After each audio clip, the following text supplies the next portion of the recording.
Hello, everyone, and welcome to what promises to be a meaningful and, judging from what I know about the panelists, a lively conversation.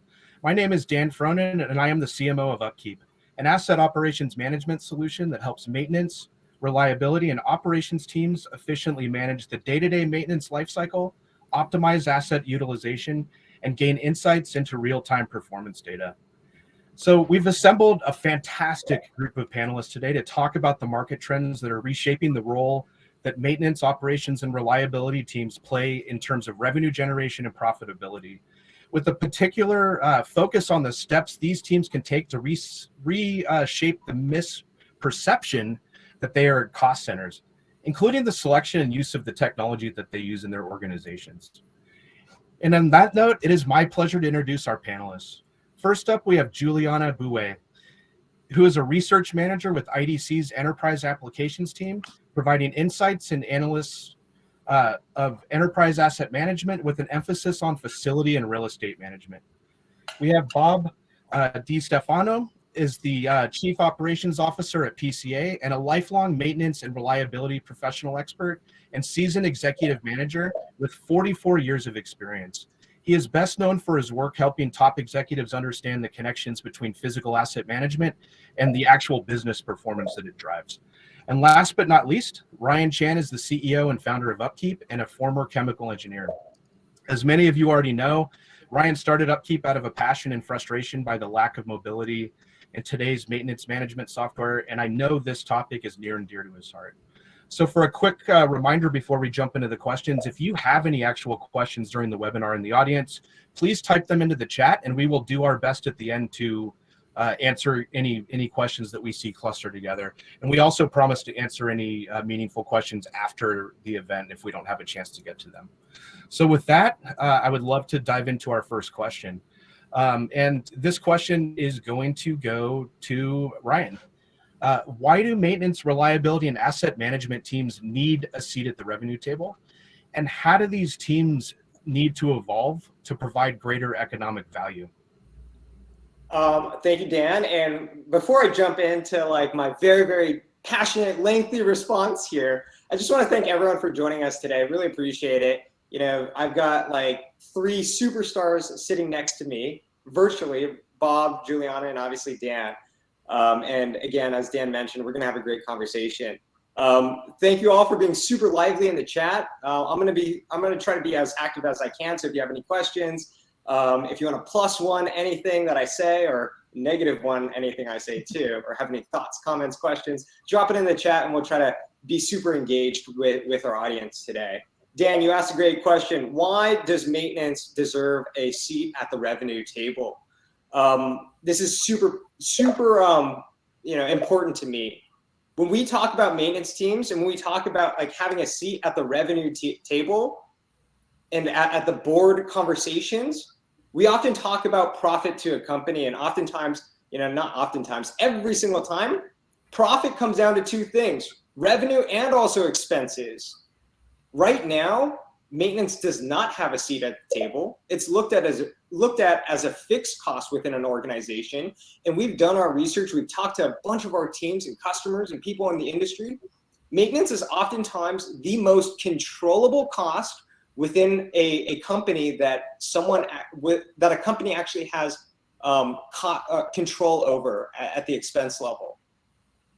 And when we talk about profit and having a seat at the revenue table, it absolutely has a direct impact to profit when done correctly. Right now, oftentimes maintenance teams don't have a seat at the board level conversation because it's looked at as a fixed cost. It's oftentimes looked at as a percentage of replacement asset value and nothing that we have control over.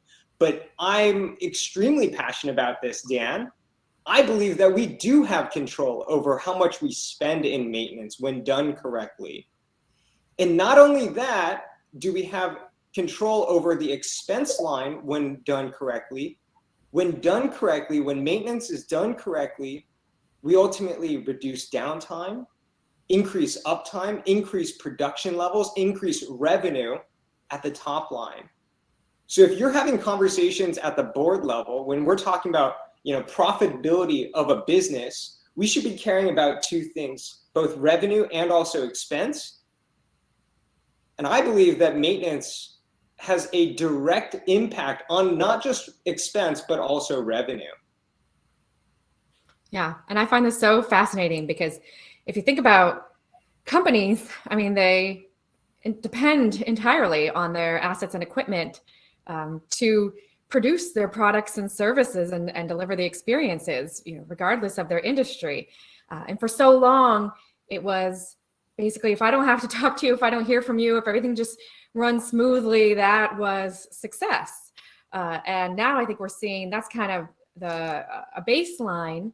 And organizations need to look for those areas of competitive advantage. And IDC analysis has shown, we did an index and we looked at manufacturers and we took the ones that were digitally transformed and the highest sustainable in their operations. And they outperformed their counterparts by 10 index points on this scale. So we have evidence that organizations that are infusing digital and operating more sustainably, which has to involve their assets, will perform better. Juliana, those statistics are very refreshing. I'm glad to hear that they're kind of validating what our belief systems have been for so many years.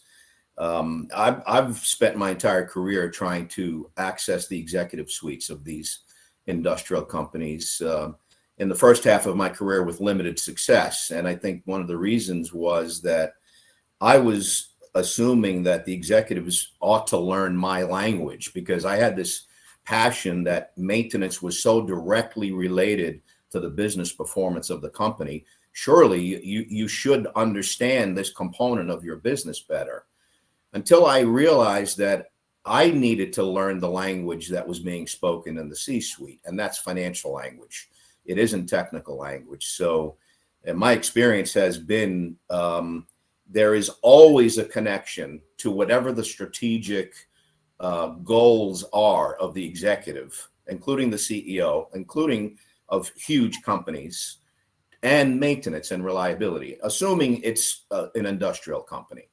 And our role is to identify those connections. They always exist. I haven't found one company on the planet, and I've been all over the world, where we didn't have a direct connection between those strategic goals, whether they be financial or reputational or sustainability or whatever the drivers are for the executive suite. There is a relationship between maintenance and reliability and those goals. And so our job really has to be to find those connections and to articulate them, again, in the terms that are familiar and are spoken in the boardrooms. So the data that you're showing now, showing digitalization, is helping. Every executive is now being told he needs to embrace digital transformation, right? And the data that you're sharing shows that it is making a difference in business performance. That's very encouraging. Yeah. And I wanted to share one more stat before we move on, Dan, that I'm so glad you brought up the strategy, Bob, because the IDC Future Enterprise Resiliency and Spending Survey that we've been fielding monthly shows that for 2022, globally, across industries, the priority is shifting. And so about 50% say that one of their top priorities is operational efficiency and resiliency, while cost savings is near the bottom at 28% of respondents. So the global supply chain disruptions, having to change operations, everything has really moved the perspective in the C-suite and the board to, we just need to make sure that we are able to still operate during all conditions and efficiently, even if that means spending, a few more pennies here and there, as opposed to just being so focused on cost cutting right now. No, that's good to hear. Gotcha. So when you think about this question, like, why do they need a seat at the table in the first place? To Ryan's point, it's because they have levers that they can drive that actually increase profitability, and they can be a revenue driver in the organization. And then Bob, you bring up an interesting point around, the back half of this question, which is how do these teams need to evolve to provide that economic value? And it's kind of the language that they're speaking. And maybe a little bit of a side question before we jump into the next question is, who's responsible for helping those teams to translate their language to something that the VP level or the C level in an organization would pay attention to? I'll take a stab at that, Juliana and Ryan. Most of the companies that we've been encountering in the last 20 years have decided that reliability is important enough to establish some kind of a standards body in the company at a corporate or divisional level. And it's the steering committee or the chairman of that group, call it a center of excellence, they call them different things, focused on reliability, focused on standardizing reliability practices across the silos of the various plants around the world.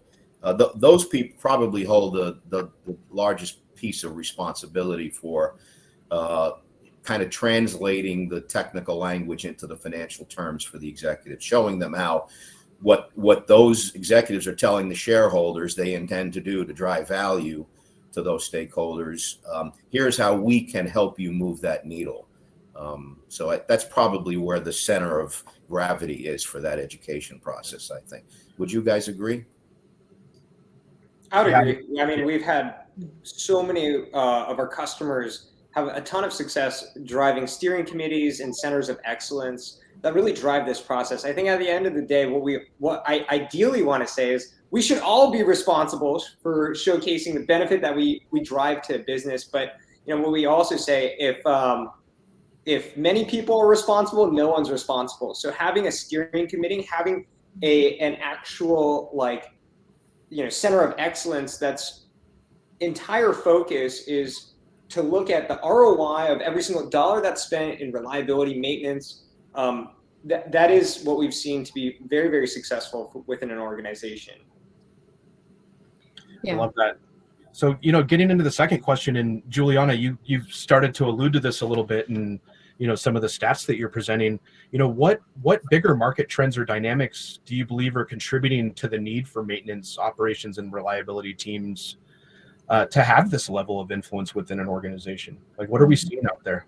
Yeah, and so it all comes down to being able to try and automate tasks and answer questions and make decisions using all the data that you have available as an organization. And some of those big trends and issues organizations are trying to solve are, how do we deal with disruptions to our supply chain? How do we deal with changing customer needs? And how do we deal with the shortage for labor or different skills or workforce turnover, as well as, what does this digital world mean for people who, are hard hat wrench folks and working with a lot of physical objects? Where does the digital come in? What we see all the time is there's a board meeting and then an executive comes down and says, we're going to, do this digital transformation effort by this date, or we're going to reach this carbon neutral goal by 2030, or we're going to, enter this new line of business and serve customers that we haven't served before. And you have these teams in enterprise asset maintenance, operations, reliability, quality, maintenance, who have to figure out, what does that mean for me, and how do we help the organization deliver on these promises, these goals? And Bob, I know you have some thoughts on labor shortage and what you're seeing from your purview. I'd love to hear more on that. I do, Dan. All of the conversations I'm having now, without me seeding the conversation, I'm typically calling on executives in big industrial companies. They're bringing up the changing workforce and the labor shortage. Every one of our customers is having difficulty getting enough, particularly operations people, to come back into the plants to man the factories at full capacity. It's one of the reasons why we're all experiencing supply chain disruptions right now. And these are manufacturers of parts, products that are used as intermediates in downstream businesses, or consumer parts that we all buy. We're all feeling the prices going up and lead times are getting longer.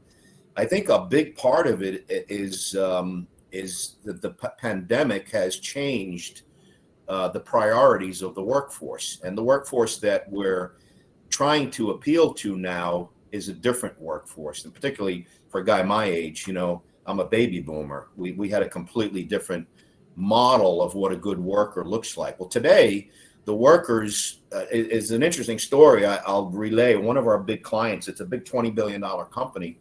And one of the vice presidents was told, hey, we got this key guy that just resigned. He's so important to this business.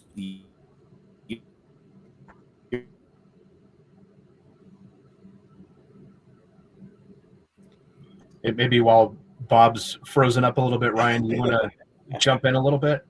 I think I know what Bob's gonna say. Yeah, so we can. There he goes. Bob, are you back? I think, but I can also fill in for Bob. Are you back, Bob? I am back. If you want me to continue that. Yeah. We left off right at key guy. I don't know what happened there. But anyway, he told us when he went to go talk to this guy, the guy said, he threw a bunch of money at him, and the guy said, you don't understand. I'm taking a $20,000 pay cut to go work for this other company. It isn't money. I don't want to work for your company anymore. I don't want to work Fridays, nights, weekends. I don't want to be in a reactionary mode that this environment of uncertainty is disrupting my home life. I want to go to my kids' concerts and so on. And so I think more and more, for him, it meant that, as a company, they needed to re-engineer their whole HR strategy. How are we going to attract and retain people? Maybe that's one of the reasons why we're unable to get these people to come back. The pandemic has changed the priorities of the workers, and particularly younger workers are wanting to work remotely sometimes. They want more flexibility. Technology is going to allow that to happen more and more. So it's I think this would have happened naturally anyway, but the pandemic has accelerated. I think, Brian, that's one of your main contentions. Yeah, so the main question here is Ryan. I'm sorry, Ryan. Yeah, what are the market trends that are pushing maintenance operations reliability to work better together? There's two drivers. One is the ability and two is the want. So one, you have to want to drive this change, and two, you have to have the ability to drive this change. And I think what you're saying, Bob and Juliana, the want is there, right? COVID, supply chain, skills gap, these are all pushing us to want, and not just want, but have to do more with less. We have to produce more product with less people and less resources. So the want is there. And to your point, Bob, because of all of these very acute problems happening right now, it's accelerated this want, this need, this drive for change in a very, very short period of time that had, COVID, supply chain issues, all of these things compounded on top of each other. Had these not happened, we probably wouldn't be at this accelerated rate of innovation that we're at today. The second driver of change is the ability to do so. And so, Dan, you asked the question, what are the market trends that are happening right now? I worked in a manufacturing plant. It's been about 10 years. And 10 years ago, technology has changed so much. So we talk about the ability to now implement these types of solutions. It's drastically changed over the last 10 years. So the ability to start implementing everything from digital twins, from machine learning, AI, putting sensors on equipment, the technology has accelerated a bunch. And I'm not just talking about the types of innovation, but also the barrier to entry. I think the one thing that I've noticed the most within the last 10 years of when I was working in a manufacturing plant and now coming on the technology front is just the barrier to entry has dramatically decreased. The ability to start putting sensors on your equipment and start remotely monitoring the condition, the health of your assets from a million miles away is literally in the order of magnitude of $100 to $200 now per sensor. 10 years ago, it was thousands. And so what we've seen is this lower barrier to entry, which enables more companies, more industries to start leveraging technology. So biggest trends that are driving this change that enable maintenance operations reliability to come together, everything from COVID, supply chain issues, skills gap, the want to change, and then two, the ability to do so on the technology front. Technology has just accelerated so much, so quickly. even over the last 10 years that, I had last been working in a manufacturing plant. Yeah, and I think that sitting in between or maybe after the ability. So if with the prices going down and the technology more accessible, why isn't adoption, 100%? And that's because there's a big organizational and structural change that needs to happen, and cultural. I actually told Dan and Ryan on a call, I was like, you guys are going to be more therapists than anything when you come into some of these companies, that to really get the advantage of the technology, you have to get a lot of different groups on the same system, and that really increases the transparency, the accountability, and ultimately you're exposing each other's vulnerabilities. And so you have to have a lot of trust between coworkers and departments to say that, we are really all invested in identifying the areas for improvement and are committed, and we have executive resources and support for doing that. And if it's a situation where people feel like it's finger pointing, or they have more to lose in their role career than gain from doing that, that's where you meet a lot of resistance. And we just see this over and over again at IDC at every functional area. I couldn't agree more with that. The cultural barriers are always the most difficult to overcome. It's been that way my whole career. The nature of those cultural barriers has changed. But a perfect example of what you're talking about, Giuliani, is. Oops. Lost Bob. So, I mean, if you think about the center of all of this, it's mobile devices, it's sensors, it's machine data, and we have all of this data in the center of everything, right? So, Bob, the question I have for you, and talking to so many of your clients, like, how do they currently measure, track, and provide the financial impact of their asset operations functions? And I think most importantly, how are you seeing it start to evolve? Well, I think at the executive management level, they tend to look at the uptime or downtime as a surrogate for the effectiveness of the maintenance and reliability program. That's the one that affects them most directly, at least currently. The cost of maintenance is also a significant measurement tool. The different industries, that component of the total cost of goods varies in terms of how big it is. In big, heavy industries, it's a large percentage of total cost of goods. In the pharmaceutical industry, it's a smaller portion. Pharmaceuticals executives are driven more by compliance and things like that versus cost. But cost is a big component as well. And interestingly, when you look at the statistics, Julian is well familiar with these. They break up the cost of maintenance as a percentage of replacement asset value in 4 quartiles. And the top quartiles are spending less than 2% of the asset value on maintenance annually. The poorest performers are spending in the double-digit percentages. If you think about that distance going from 4th quartile to 1st quartile, it's cutting in half again, and cutting in half again the cost of maintenance to get from 4th to 1st quartile. That's most executives don't think that's possible. So that's where this education comes in to help them understand. No, there are companies in your business that are already doing that, and they're going to eat your lunch if you don't do something about this. So measuring the cost, but I think most importantly, the executives are looking at downtime, and we're starting to help them make the connection between scheduled downtime, which is time you take out to do preventive maintenance activities. You take equipment out of service to do PM. Well, most of those PMs really are not adding any value and probably shouldn't be done. So you can free up a lot of capacity immediately by re-engineering your preventive maintenance program and introducing the technology that Juliana is seeing coming into the business.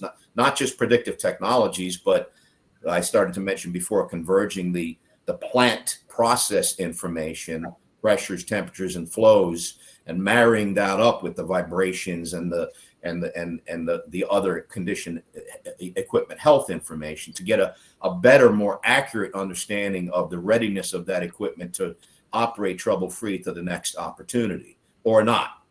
So And I think So- that's Go Yeah, ahead. okay, just real quick. I think, that's what we see on the maturity journey is that when you go from, paper spreadsheets to your first, CMMS system, you're often getting those better first-time fix rates, mean time between failures, less downtime, and then as you evolve and you get better capabilities and you're using the system for more areas, inventory management, vendor management, then you start getting better cost savings. And that's what kind of where we are, I think, now. And a lot of organizations looking forward are looking at tying in that like asset performance. And so can I demonstrate not just that I didn't take equipment offline when I didn't need to, but that the work that I did on the equipment produced more products within the quality range that you wanted for a longer period of time, or that extending the life of this asset was able to produce this much more revenue for the company before replacement. So really getting from those metrics that are focused on kind of the work that the maintenance and EAM team's doing to how can you show impact on the revenue generation as well. Yep. So, a few things were mentioned. One, I love the discussion that's happening within our chat about remote work, the future of remote work for industrial jobs. Absolutely love that. If you haven't checked out the chat, there's a lively discussion going on right now. The second, one of the comments that Jerry had mentioned in here, and I think it very directly ties to how are maintenance teams being measured. He mentioned right now we're constantly being asked to do more with less, but eventually we reach the cusp of where we can only do less with less. I think what Bob was mentioning, taking maintenance as a percent of replacement asset value and cutting that in half again, I think what that's showcasing is that it is possible to actually do more with less. But to Jerry's point, you do get into this point where you start doing less with less. Why is that happening? I think to your point, Juliana, it's because we don't measure, at least today, the full impact of every single thing that we do. Instead, right now, maintenance teams are being measured based off of what they do, how many hours they worked, how many work orders they completed, how many hours they've turned wrenches, not why do they do what they do, and the full impact of what that does to an entire business. What impact does a PM have to the entire business? And is that net positive or is that net negative? And once we get into that discussion, we can start really looking at, going back to Jerry's comment, can we do more with less? But right now, we're not. Right now, all of the data is disjointed. Right now, we're looking at like orders data and labor data in one area. We're looking at parts data and inventory spend in another system. We're looking at uptime, downtime, availability in another system. And we're looking at like job cost in another system. And there's no way for a business right now, or for many businesses, to connect what they're doing to the bottom line. And so the entire push for asset operations is connect the three dots here, connect the different systems so that we can enable business leaders to fully understand the full cost from top to bottom of what they do at the tactical level. If we run this PM today, what impact will that have to the bottom line of the business? We're not doing that. We're just looking at number of PMs that we completed today, number of jobs that we completed, number of hours that we worked. I think it really goes back to the question around profitability and looking at what we do and the impact that it has to business's profitability. That's my vision of our future here. Well said. Well articulated. I couldn't agree more with you. So if you look at this world of doing more with less, which is just good business in general, but then you're actually forced to do more with less because of our constraints within society and the labor market, and then you tack on our conversation around transparency within different business functions to come together for a unified mission, and then we pile on data being everywhere but being so disjointed, it's natural for us to ask ourselves a question like, what kind of technology do we need to help solve this problem? And I think most importantly, what factors are the most important when you're starting to look at a technology selection to start to tackle this thing? And Juliana, I know you have a lot of thoughts here from a lot of different sides. Yeah.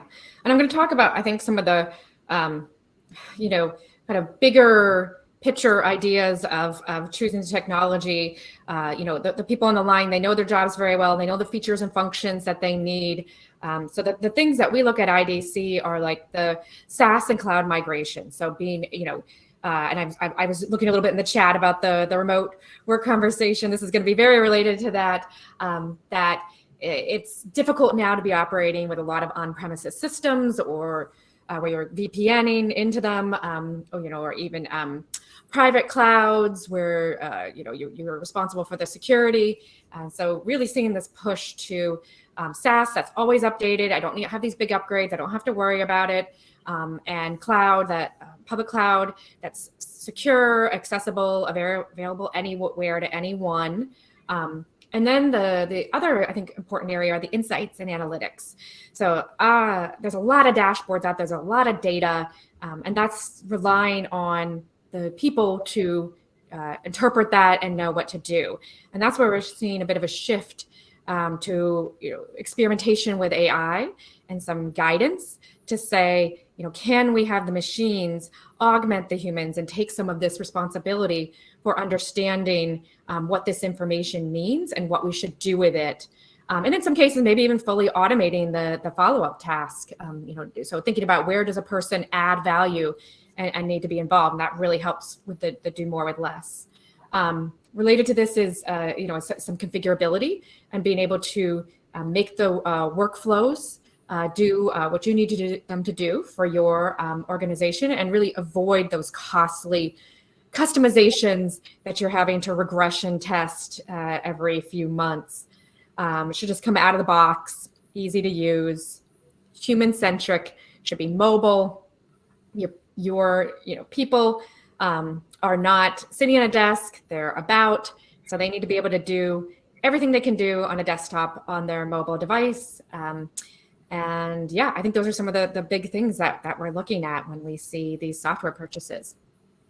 And I'm curious to get your thoughts a little bit. We talk about the different business functions needing to come together and, start to almost look at an operational blueprint versus a siloed solution. And curious from, Bob's standpoint or Juliana's standpoint, how do you begin that conversation as an org? Well, I'll take a couple of ideas. I mean, to bring what Juliana is talking about into practical terms, I'm thinking about, the old-fashioned way, human-centric way. We would develop a failure modes and effects analysis for a class of equipment. Now, the operating context may differ for that asset class wherever it's plugged in, but we have a majority of an understanding of the way that machine behaves and how it can fail, basically analyzed and written down. When you think about the technology, the ability to start mapping and tracking patterns of pressures and temperatures and flows from the DCS system at the plant, and then marrying that up with censored condition information, whether it be vibration or heat or what have you,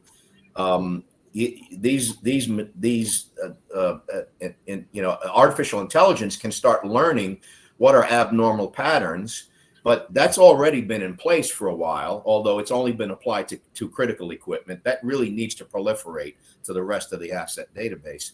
But the beauty of it is that before, let's say the EAM system would now generate a work order to go investigate what's wrong. Well, the FMEA can be an aid in troubleshooting. We can kind of reverse engineer. If these conditions exist, it's most likely either this or that problem, not one of these other 18 problems. So issue a work order out of the EAM system that is much more precise in terms of what's likely to be needed by the maintenance worker, right? That's kind of bringing this technology and this convergence into a practical term. So getting the people to start recognizing that all these silos need to be broken down. We need to appreciate what each other does here and how altogether it makes our job more effective and it makes the company more successful. I mean, it's pretty exciting when you think about it. Before, this all had to be done manually. Yeah, and send that technician fully kitted with, what they need without, overbuying things because you're freaked out about running out. Have the technician show up and have what they need, the manuals, the work order history available right on that mobile device. They can communicate with people on site and remotely. I mean, it's a whole new world. Yeah. Ryan, this is the world you're building. This is the world that we're building. And, obviously it means so much to me that you're saying this, Bob, but what I hear from you again is like, break down these data silos. It makes no sense. The best data is going to come from, looking at the entire asset life cycle from, essentially asset purchase, installation, commission to decommissioning and ongoing maintenance. Like, the best decisions are going to be made by breaking down these data silos. And then once you can do that, you have this incredibly rich data set that now we can start taking better predictive actions off of. Someone else in our chat here brought up a really good point. Robert Banzon, he mentioned, this idea of remote access through sensors as a part of PDM is extremely helpful, but someone has to be responsible for interpreting and making actions based off of this data. So what I also see and hear from this discussion, again, like, step number 1, break down data silos. Step number 2, draw meaningful insights, but don't forget step number 3, which Robert is bringing up. You have to take action off of these. And I think that's kind of what you're mentioning. It's not just like, kick off a work order, but also can we like help kit the entire job for a technician? Like, these are the actions that if we forget the last step, the first step doesn't even matter. Yeah. I would say, Ryan, actually step 4, learn. I love it. And rinse and repeat. Right. Yeah. I mean, you can look at engineering. I have an engineering degree too. I don't know if I ever really used it, but it's there. But I did systems engineering, and right, you always have that closed loop, that feedback loop. And I think it's such a kind of staid, maybe long time concept that we forget to talk about it, but it's still so important to go back. And like the example Bob was giving, maybe in that one time it was one of the other 18 failure modes, and so can we figure out why and then refine and do it even better next time. Right. And think about the learning is being done not necessarily by humans now, right? So right. I know that's what your implication is, and it's so all executives for many, many years have been concerned about the brain drain and the retiring baby boomers, and how are we going to institutionalize the knowledge in all these people's heads so that when this big large percentage of our employees, particularly the maintenance workers, retire, how are we going to capture that knowledge? Well, it's turning out it's being taken care of by virtue of this technology now. So it's a world that I couldn't have imagined 44 years ago. There's ways to put practical handles on it for the average worker in the plant. I just delivered a paper at the SMRP conference about that very thing. What is the average lowly maintenance worker to do in this world of digital transformation? And there are good answers to that question. Those jobs are not going to go away. But it's a scary time for a lot of people, All right. Amazing conversation. So last question for everyone here. In the next 1 to 3 years, where do you see the greatest changes taking place for maintenance reliability and operations professionals? Big predictions from big minds. Let's start with Ryan. Bob, you kind of hit on this point just now. Like, where do I see the future of maintenance reliability jobs? Like, I think to your point, a lot of people are scared. We're starting to see this digital transformation. Oftentimes, again, we're even today, earlier, like 10 minutes ago, we were talking about doing more with less. And oftentimes, what that means is do more with less people. But I think what that also means, or what it could mean, is new roles for new people, for taking existing roles and putting them into new types of roles that weren't even a job responsibility yesterday. Today we're talking about this idea of breaking down silos and managing the entire asset life cycle. Well, who's doing that today? oftentimes it's 3 separate departments and a fraction of a job. My vision of the future here is we have an asset operations manager, a whole brand new type of role that's fully responsible of unifying and merging all the different data points across an entire asset lifecycle from 3 different silos right now: maintenance, operations, and reliability. All right, so you asked me, what are the biggest changes taking place in the maintenance, reliability, operations space, and how it affects people's jobs? I think that there's this big shift happening. I think we all see this within the industrial workforce, from robotics, digital twins, digital transformation. It really is all going to start drastically changing the way that people are in their roles today. I think that we're going to start seeing more roles, we're going to see some roles get eliminated. I think that's without a doubt. That happens, let's call it every industrial revolution every 50 years. But I think what we're also going to start seeing is the birth of new jobs, new roles. We're going to see the mundane roles, the least safe roles get automated away, and they're going to be replaced with roles that are higher level, higher paying, and focus on what humans do best, which is that human creativity. We've started to see this already across past history, across different industrial revolutions. We're seeing that right now. For me, what I'm most excited about is the birth of new roles and new jobs and responsibilities that will be part of an asset operations future. I think it just it'll take some time, and I'm excited about that. So let's all get ready. What I see in the future is the companies, particularly at the executive management level, are going to recognize the changing workforce is going to demand a more predictable, safer, reliable work environment to be able to attract and retain the new workforce. And that's going to be a new driver for reliability. So it's doing less with less. I mean, that's an interesting term, and it's true. Transforming, roles are going to be different and so on, and that's all true too. But I think there's a new now imperative that's driving reliability. It's not necessarily financial. It's more, a safe plant is a reliable plant is a safe plant. People want to work in a safe environment, and they want to go home and see their kids' concerts on Saturdays. They don't want to work. They want to have work-life balance. It's a new workforce, and I think companies are going to have to adjust to that, and that's going to drive more acceleration in the development of, advanced reliability practices. Yeah, and I'm going to give a slightly different answer. I totally agree with Bob and Ryan. I think there's also the government and regulatory side of this as well.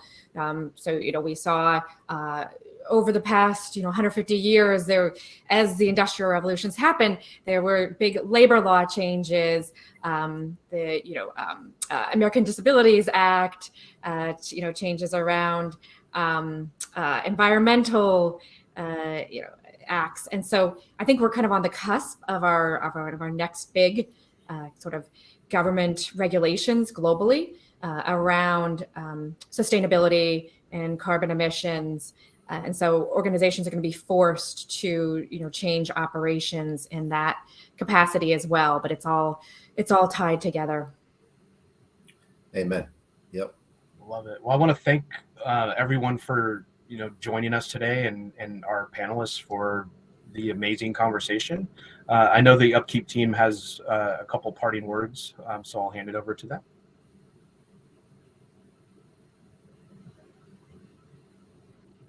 Yeah, I just wanted to jump in. Hello, my name is Ashar Badami. I'm on the product marketing team here. Thank you so much to our panelists.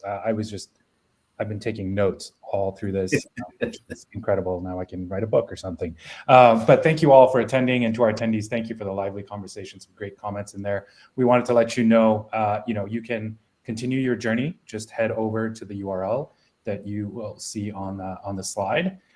It's on our downloads pages. So if you visit our Upkeep website, upkeep.com, go to resources and downloads. You will be able to download the definitive guide to definitive buyer's guide, I should mention, to asset operations management, which is great work that Juliana and IDC have done to help you select that technology that Dan was mentioning earlier. How can you make sure that the technology you are procuring matches the criteria that solve for some of these very important market trends and issues? So once again, thank you all so much for this lively conversation and for some great knowledge dropped on the public at large.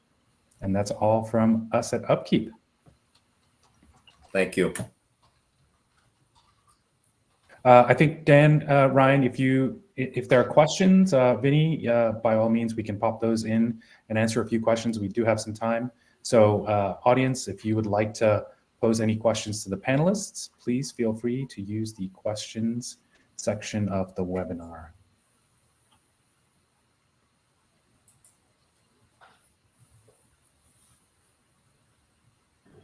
So I see one question. Could you make an example for RCM for a steam turbine in the oil industry? On the spot.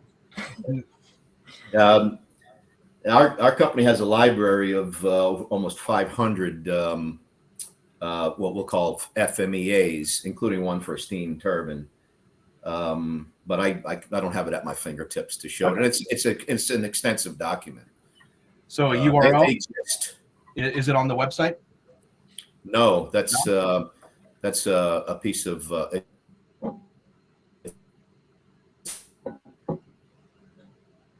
All right. Well, I don't see any other questions that I've seen come through. Let me just verify. No, it looks like we're out of questions. I do have one that came through directly to me, so I just wanted to pose this. I think this maybe we can start with Juliana on this one. Why haven't existing technology solutions, specifically EAM, been able to address the issues that you're talking about on this panel? That's a great question. I would say two things. First, a lot of the systems that people are using now were built in a different era for a different set of challenges. Very much in the kind of Lean Six Sigma. Just really, driving very specific performance metrics that the organization was focused on, and they might not have been as configurable, adaptable, flexible, available to all as some of the solutions are today. And then I think the second part is we've been talking a lot about the data. So you're able to get more data now, through the reduced cost of instrumentation and sensors and technology, and new assets being shipped with a lot of connectivity and information. And then the ability to analyze that and take the action on it is been a big sea change in the technology industry. So I think those first enterprise asset management systems that companies adopted, 2020 was 20 years ago, 2010 was 12 years ago. I mean, it's, wow, right? But they were, really built as databases, and that was great, right? Get everything off of paper, get a repository, get things stored, be able to query like SQL style, filter, find things. And as I said, you get huge advantages from going from not having that to having that. But now we have this next evolution of maturity and efficiency, and those are where the companies that get out ahead of that are going to be more competitive in their margins and in their reliability and resiliency. It's maybe if I'll chime in there. I'm very, very biased here, Asher. But the question's like, why hadn't the original, let's call it EAM predecessors, tried to break down these data silos and build a full asset lifecycle across 3 different distinct departments: maintenance, operations, and reliability. It goes back to any catalyst for change requires 2 things: the drive, the want to do something, and then the ability to do so. Juliana, you brought up a great point. The ability to do so. Right now, these technologies, EAM systems, were built, 20, 30, 40 years ago, and aren't built on the right technology platform that enables them to have this very, very robust ability to interconnect with different potentially disjointed systems. And so right now we're kind of looking at the ability to do so.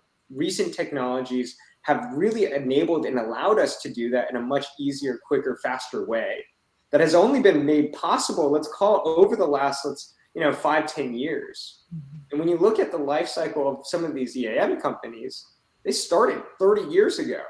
Technology has changed so dramatically over the last five years. It feels like every single year, technology just accelerates at the rate of pace that boggles my mind. The second one is the want. Ability and want, two most important catalysts for driving any sort of change. The EAM systems that have been around for 30 plus years, they're happy doing their thing. And they're in this state of, set it and forget it type of mode. And, obviously, again, I'm very, very biased here. We're in this mode of disrupting the entire industry and doing something that other people thought was not possible. And that's why we're here today. Yeah, I'm glad you are. I think it's unfair to say that the traditional EAM companies are not trying to modernize their technology. They are, and we also have to recognize that it's a monumental. Yeah, I think what Bob was saying is it's a monumental task. We see this all the time, that the companies that have had products in market for a long time, some of their resources have to go to supporting those legacy systems and supporting those customers, so they don't have necessarily, the capacity, the resources to be investing in all the new product development that a company that's newer to market can. Thank you for finishing. Obviously having internet problems here. Yeah, and it's right as you always go to make a point. I know it's frustrating, but I think SAP and some of the other big systems are just so in these companies. They're mission critical systems. To change that is a big decision. I'm not saying it's not going to happen. They're trying to protect their territory and they're trying to develop, but companies like yours are working at a more rapid pace, and so it's going to be very interesting as this plays out. They're the big boys. They're sitting there. They've got the C-suite. They own those relationships. Accenture, companies like that really prefer these big companies, but I think that's changing rapidly, very much so.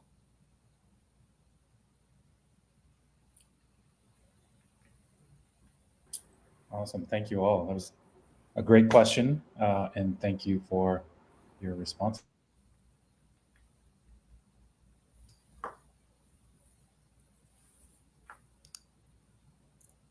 I think that brings us up on time. Osher? Yes, it does. Again, so thank you, everyone. Dan, if you want to close out, by all means. Great. Well, thanks again, everyone. And we will be following up via email with any questions that come in that might have been unanswered, as well as a link to that ebook that Osher shared. So thanks so much again to our panelists, and we'll see each other soon. Thanks, everyone. Have a great rest of the day. Really appreciate all the time here. Thank you.